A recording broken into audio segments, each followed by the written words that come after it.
Hello guys, good morning, જય Shri Krishna everyone. અને મારી આરાધ્યા તરફથી પણ બધાને જય શ્રી કૃષ્ણ. તો હવારમાં માસી ભાણે બે રમતા હતા અને પછી એને માસીને તો ઓફિસ જવાનો ટાઈમ થઈ ગયો. તો મેં પછી ઢીંગુને અમારે નાહી ધોઈને ડેન્ડિંગ પેન્ટિંગ કરીને કરી દીધી તૈયાર.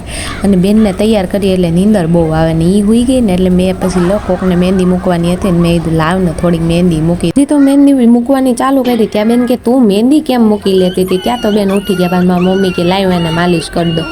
એટલે બેન જો કેવા માલિશ કરાવે, હાથ ઊંચા કરીને કે ભાઈ અહીંયા માલિશ કરો, અહીંયા. અને માલિશ કરીને પછી એનામાં જો શક્ય એક અલગ આવે ને. જો રોજ અમારા બેન નવા નખરા શીખે, આ કંઈક નવું શીખી છે.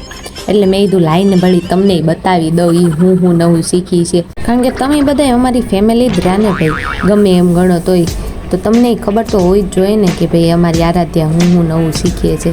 જો પછી એને માસી યારી એવી વાતો કરતી હતી કે ભાઈ તું હાથમાં આવી, મને થોડી મોટી થવા દે, વાળ પકડીને મારું. એ બધા તો પછી થાયકા પૈકા હોઈ ગયા, પણ મને નીંદર ન આવી. અને 12 વાગ્યા અને મેં ડબ્બા ખોલવાના બધા ચાલુ કરી દીધા. અને જો સાંભળો, 12 વાગે વિડીયો ચાલુ કરવો હોય, બધા સૂતા હોય, લાઇટ ન ચાલુ કરી કે એટલે વિડીયો જોઈને કોઈ બી ન જાતા. रुको जरा सबर करो. પછી 12 વાગે ભેળ બનાવીને ખાધી. Thank you for watching this video. કાલે મળી એક નવા મિની વ્લોગ સાથે. ત્યાં સુધી મારી આરાધ્યા તરફથી બાય બાય.